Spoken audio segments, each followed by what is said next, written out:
Hello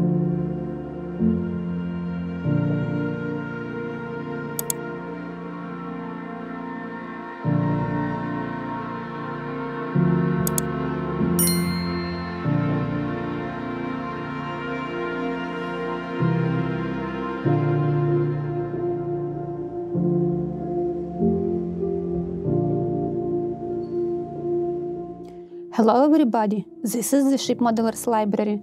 Today I will show you a book about the Navy board ship models by Nick Bow and Simon Stevens. From about the middle of the 17th century, the Navy's administrators began to commission models of their ships that were accurately detailed and, for the first time, systematically to scale.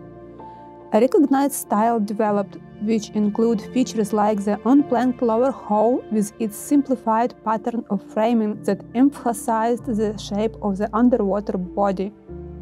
This book, by two curators who have worked on the world's largest collection of Navy board models at the National Maritime Museum in Greenwich, summarizes the current state of knowledge, outlines important new discoveries, and applies the most up-to-date analysis to many of the finest models in the collection.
you for watching. Let me know in the comment section below which book would you like to flip through in the next edition.